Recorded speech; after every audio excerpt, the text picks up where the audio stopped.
Alrighty, well, hello, this is Matt with Aquaponics. We're doing our first video here today. We got a sweet new little GoPro HD camera, so we're trying that out. But I'll give you a tour of our facility right now. We're kind of young, just starting off, but here's some of our newest beds. We got some tomatoes. Those are just impatient flowers growing. We've been using 10-inch sides on lumber and just filling it with gravel. It's about 3/4 ton of gravel right there. Our original first beds were all Hydrotron, but it's a little expensive at 50 bucks for a 30-liter bag. So our next section, we got some more tomatoes here. These are our yellow cherry tomatoes. In these couple beds, we just have some avocado trees growing. You'll see a few of them in there. Some of them look kind of nice. We just planted those from seed. We got a couple mangroves in there too.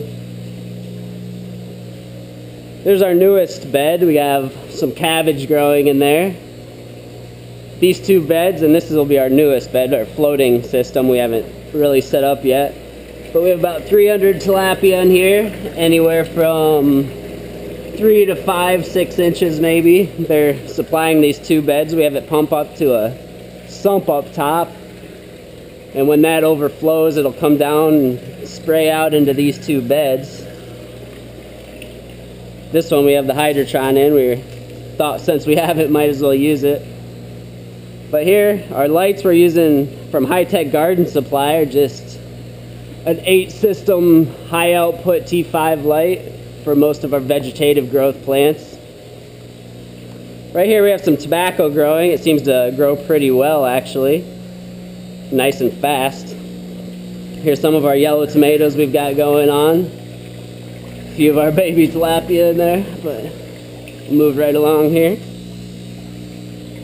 We have some random ducks all around. They're kind of the watchdogs around here, along with a few praying mantises every now and then. Here's some of our red cherry tomatoes, as you can see. All grown in Hydrotron here. It's some of our Hydrotron cleaning station. Oh, some pets all around. Here's our holding water tank. That's how we get the chlorine out to pump it into our other tanks. Maybe we can see a few fish in here. It's two of our 450-gallon tanks. There's about 200 bluegill in this one. They're a little shy when we stand above them like this, but you can see a few of them in there maybe. Yeah. And in this side we have about 50 tilapia juveniles, 1 to 3 inchers. Down in this tank, it's a big 1,200-gallon tank. We have a bunch of goldfish, big guys from anywhere from 9 to 14 inches. A lot of people like to use them for their ponds. We've actually given away or sold quite a few of them. There's a few bluegill in there too, the bigger guys, 9, 10-inch bluegill.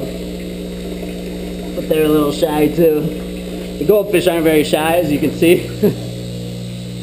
Over in this tank we have some more goldfish and tilapia. Oh, about 50 of them in there. They're our biggest tilapia. They're kind of the most shy because we move them around with the net most often. But they're anywhere from half to 3/4 pounds in that tank. This is our breeding room. There's our breeders up there. If you can see, that guy is our big male. We have a couple different species in here. He's a blue tilapia male. We have 2 Nile tilapia female right here. And then all blue females. You can see in the back there, there's a mother holding some eggs, a blue female. There's one more over there holding some eggs. They tend to be a little shy when they're holding eggs, but you can see them all in here. Down here, we're gonna start a new breeder colony, hopefully with some double Z chromosome male to get an all male, 98% male cross. And these have been our holding tanks for babies. In here we have the newest little babies. There's about 300 in there. They're getting ready to move out to a bigger tank. And also in here is our compost tea brewing system. We have about, I'd say 10,000 worms or 15,000 in these bins producing our compost from our leaf trimmings out there. And what we do is brew it kind of like a tea bag pretty much. If you can see in there. We suspend the worm castings. We started with 50 gallons of water, and we've been selling it at a farmer's market or using it ourselves on our outside plants like squash and tomatoes, and it works pretty well. It turns out into that dark looking tea. What we do, the microbes And the worm castings are living microbes, so when we aerate them and we add a little molasses, which is what they eat, we get the compost tea brewing, and that's how we make our compost tea for use on plants or at our farmer's market. Moving right along here, some more of our beds you saw earlier, but these are our second generation hybrids. You can see them in there. They're a mix between the Nile tilapia and the blue tilapia male. You can see they have kind of a white, dark, black mixture pattern there. Some of them are all dark colored, but they've been growing a lot faster, almost 3 times as fast as the pure blue mix or pure blue tilapia that we have. Here's another bed. This is where we had all our basil, but we just trimmed it recently, and now we have a lot of mint growing, and a few watermelons we're trying, which will be interesting to see how they grow. And that's about it for now. Oh, there's our everything. All of these tanks, the 1, 2, 3, 4, 5 tanks, pump into this big sump system up here, and that's where our solid waste is. We have a few crawdads and some clams filtering out the water.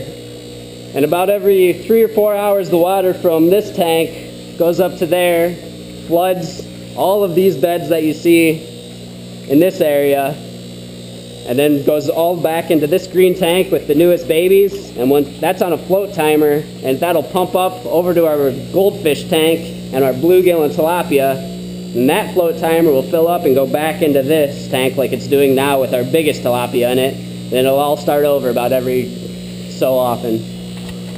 See you guys.